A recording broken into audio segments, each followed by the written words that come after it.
Good morning. अभी आपने काफी सारे क्वेश्चंस और रिवीजन्स प्रीवियस वीडियो में कर ली होगी। आई होप आज आपका एग्जाम्स भी है और आज 2 अगस्त 2022 है। चलिए आज आपके क्वेश्चंस पे हम थोड़ा सा और क्वेश्चंस पे आप देख के जाइए, इन क्वेश्चंस को भी जस्ट हेडिंग हेडिंग देख के जाइए। मैं जस्ट आपको कुछ और इंपॉर्टेंट चीज बताता हूँ जो एग्जाम में आने के चांसेस हैं। जैसे एक आर्टिकल ऑफ एसोसिएशन बहुत इंपॉर्टेंट है, जैसे एमओए है उतना ही इंपॉर्टेंट आर्टिकल ऑफ एसोसिएशन भी है। Memorandum of association and article of association दोनों ही इंपॉर्टेंट है, और इन दोनों के बीच में जो डिफरेंस है ये भी अपने आप में पूरा इंपॉर्टेंट रखता है। आप इस चीज को देख के जाइए, दोनों का ऑब्जेक्टिव्स के बेसिस पे देखो एमओए को और एओए को ये डिफरेंशिएट किया गया है। MOA defines character, company, scope of activity, जबकि एओए क्या डिफाइन करता है? Rules regulation of the company. ये ठीक है। पोजीशंस की बात करें तो ये मेन डॉक्यूमेंट होता है कंपनी का, लेकिन ये सब्सिडरी डॉक्यूमेंट होता है, तो आप इसको ऐसे लिख सकते हैं कि मेन डॉक्यूमेंट है और ये सब्सिडरी डॉक्यूमेंट है। रिलेशनशिप की बात करते हैं तो MOA establish the relations between the company and it's outsiders, लेकिन एओए क्या डिफाइन करता है? Relations company with in its members के बारे में बात करता है ये। ठीक है। ऑल्टरेशंस को अगर हम बात करेंगे तो कैसे कर सकते हैं?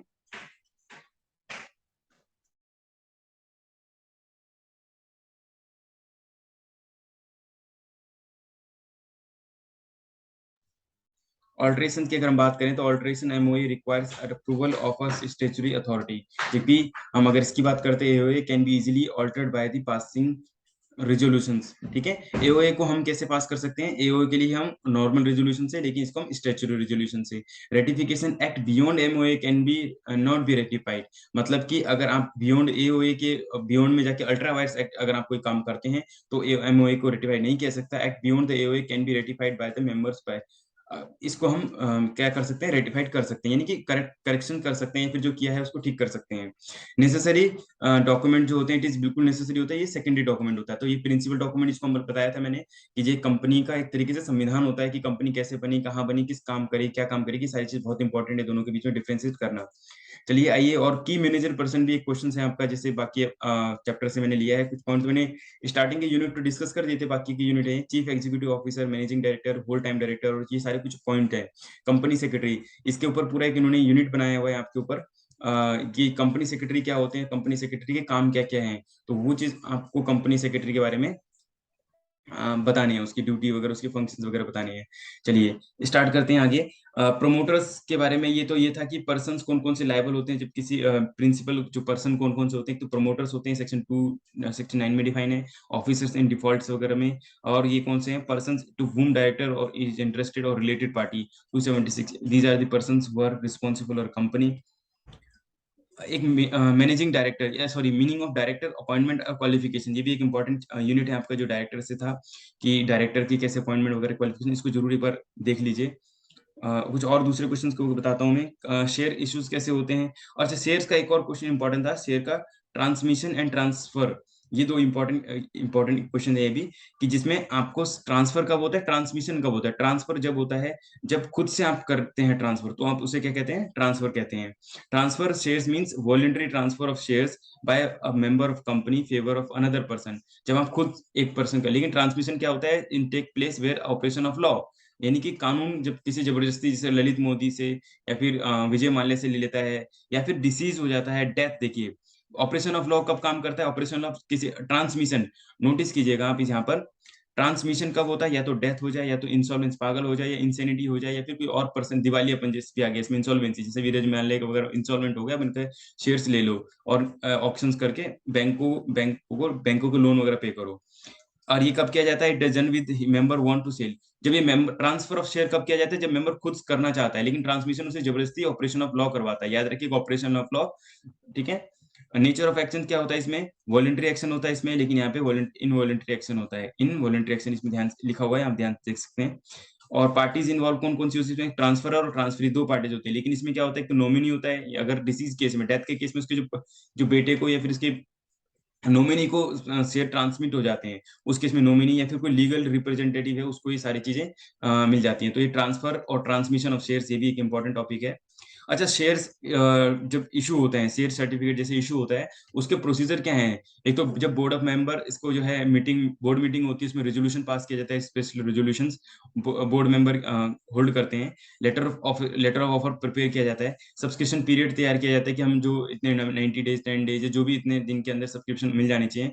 फॉर्म MGT 1 में फॉर्म फिल किया जाता है। एप्लीकेशन एक्सेप्ट एप्लीकेशन मनी, यानी कि जो आपने फर्स्ट जैसे एंट्री भी करते थे शेयर इशू की, तो एप्लीकेशन हम एंट्री करते थे। सेकंड बोर्ड मीटिंग होती है, फिर अलॉटमेंट होता है। सेकंड बोर्ड मीटिंग में देखा जाता है कि इसमें अगर एक्सेस आ गया है तो प्रोराटा वगैरह लगता है, अगर कम आ गया तो फिर वो कैंसिल हो जाता है, जैसे आपने लॉ में पढ़ा है। ठीक है। Filling of form of ROC, ROC को हम रिपोर्ट भी करते हैं रजिस्ट्रार ऑफ कंपनी MCA की साइट पे जो है, इसको हम रिटर्न भी फाइल करते हैं। इशू ऑफ शेयर कैपिटल, इस तरीके से हम कंडीशन है रिटर्न फाइल करने की। ठीक है। Transfer and transmission of shares हम इसमें कर चुके हैं, ये आपने यहाँ भी वही सेम चीज करी थी। ठीक है। अब बात करते हैं मेंबर्स की, कुछ और इसमें टॉपिक रह गया था वो मैं कवर करा रहा हूँ। मेंबर्स कौन कौन से होते हैं इसमें, ये चीजें इसमें देखनी थी। एक कंपनी का मेंबर कौन सा लीगल पर्सन होता है, become a member if he is authorised bye MOA। MOA अगर किसी को ऑथराइज करता है तो वो मेंबर बन जाता है। एमओए यानी इनिशियल पर्सन, जो कंपनी इनकॉर्पोरेट होती है, सब प्रोमोटर वगैरह हो गए, बहुत सारे प्रोमोटर होते हैं जो कंपनी के प्रमोटर। तो ऐसे बहुत सारे लोग होते हैं जिनको डायरेक्टली मेंबरशिप मिल जाती है विदाउट इवन शेयर होल्डिंग भी ज्यादा नहीं होती, ज्यादा कैपिटल भी नहीं लगाते। लेकिन बाद में जो मेंबर ऐड होते हैं सब्सिडरी, बाद में जो मेंबर होते हैं वो शेयर परचेज करके या फिर किसी शेयर की ट्रांसफर करने के, या एग्जिस्टिंग मेंबर पहले से जो मेंबर है वो अपने शेयर बेच देते हैं उन पर्सन को, तो वो भी मेंबर बन जाते हैं। ठीक है। तो अब हम बात करते हैं यहाँ पे rights and liability of a members. कौन कौन से राइट है? इंडिविजुअल्स राइट आप देख लीजिए, और राइट ऑफ प्री एक्सेप्शन आप इसको जरूर पढ़ के जाइएगा। हैव अ सर्टिफिकेट होता है, ट्रांसफर ऑफ शेयर होता है, एंड मीटिंग को ज्वाइन करना, इंस्पेक्ट करना। इंस्पेक्ट मतलब कोई books of account, balance sheet, account, P&L account कोई भी चेक कर सकता है, कोई भी मेंबर जो है उसके एक्सट्रैक्ट कॉपी मांग सकता है। ठीक है। वोटिंग राइट भी होता है उनको, अगर कोई मेंबर है तो उसको वोटिंग राइट भी होता है। अच्छा, रोल ऑफ कंपनी सेक्रेटरी की हम बात करते हैं यहाँ पे। एक इंपॉर्टेंट, जैसे मैं आपको बता रहा था अभी, कि कंपनी सेक्रेटरी भी उतना ही इंपॉर्टेंट है यहाँ पर। Firstly the assist of board the conduct of affairs of company. तो आप ये सारे याद कर लीजिए, फर्स्ट सेकंड थर्ड फोर्थ, इस तरीके से प्रोवाइड गाइडेंस और डायरेक्टर अबाउट देयर ड्यूटीज। तो क्या करता है? पहला तो बोर्ड ऑफ डायरेक्टर को अफेयर्स में हेल्प करता है, यानी कि लॉज की कंप्लायंस, जो कानूनी कंप्लायंस वगैरह फुलफिल करने हो तो उसमें हेल्प करती है कंपनी सेक्रेटरी। और क्या करते हैं? कॉर्पोरेट गवर्नेंस में हेल्प करते हैं, कंप्लाइंग, यानी कंप्लाइंग मतलब है जितनी भी लॉ से रिलेटेड चीजें होती हैं वहां पर। और permission from board and various government required, जहाँ पे रिक्वायर होती है परमिशन लेने की गवर्नमेंट से, बहुत तरीके से एक लॉ की लैंग्वेज में फ्रेम करके लिया जाता है, वो यहाँ पे करते हैं। कंपनी सेक्रेटरी का रोल है ये। Hence is also follow the provision adhering to permission acquisitions. जैसे लैंड एक्वायर कर रहे हैं, बिजनेस एक्वायर कर रहे हैं, बिजनेस रन करना है, बिजनेस स्टैब्लिश करना है, नई जगह लोकेलिटी में करना है, कोई नया प्रोडक्ट लॉन्च करना है, तो इससे रिलेटेड जितने भी लॉज कानून वगैरह होते हैं, इनको इन कंप्लायंस को फुलफिल करना है ना। न्यू फैक्ट्री लगाई है तो कंस्ट्रक्शन, बिल्डिंग का कंस्ट्रक्शन करना है, तो देखना है कि सारे लॉज कंप्लीट हो रहे हैं नहीं हो रहे ना। Lastly facilitate convincing meeting. तो कोई भी मीटिंग हो रही है तो मीटिंग पे भी बहुत ध्यान रखते हैं, मीटिंग को एजेंडे को अच्छे से प्रॉपर करवाना, ये सारी चीजें इसमें। टोटल मैनेजर, अच्छा रेमुनरेशन एक टॉपिक है आपका इसमें, मैनेजर रेमुनरेशन से रिलेटेड है एक टॉपिक, अगर आपने पढ़ा होगा। रेमुनरेशन, रेमुनरेशन का मतलब होता है कि सैलरी जो मैनेज कर रहा है, बोर्ड ऑफ डायरेक्टर के जो हैं, इनके जो मेंबर्स को दिए जाता है रेमुनरेशन, तो वो यहाँ पे है कि डायरेक्टर इंक्लूडिंग मैनेजिंग डायरेक्टर। तो इसमें कुछ रूल्स और प्रोविजंस हैं कि it's in respect of any financial years, जो सेल नॉट एग्जिस्ट 11% से जो नेट प्रॉफिट है उससे ज्यादा एक्सीड नहीं होनी चाहिए। कंपनी इन जनरल मीटिंग में with the approval of the central government authorise में भी रेमुनरेशन 11% से ज्यादा हो सकती है। अदरवाइज आप कह सकते हैं कि 11% का जो टोटल प्रॉफिट है उससे ज्यादा मैनेजरियल रेमुनरेशन नहीं हो सकता। ठीक है। और बाकी कुछ और भी क्वेश्चन है, बट अभी हम यहाँ पे तक जो मोस्ट इंपॉर्टेंट क्वेश्चन है जो आज 2 अगस्त 2022 को जो इंपॉर्टेंट थे वो मैंने बता दिया। लेकिन ये सारी चीजें और तब काम करेगी जब अगर आपने इससे प्रीवियस वीडियो भी सारे अटेंड करी होंगी। इससे एटलीस्ट जो मैंने बैक टू बैक जो 2 या 3 वीडियो जो डाली है, तीनों वीडियो बहुत इंपॉर्टेंट है, उसको भी आप जरूर देख लीजिए एक बार। फास्ट फॉरवर्ड में जल्दी से एक रिकैप करके चली जाइए।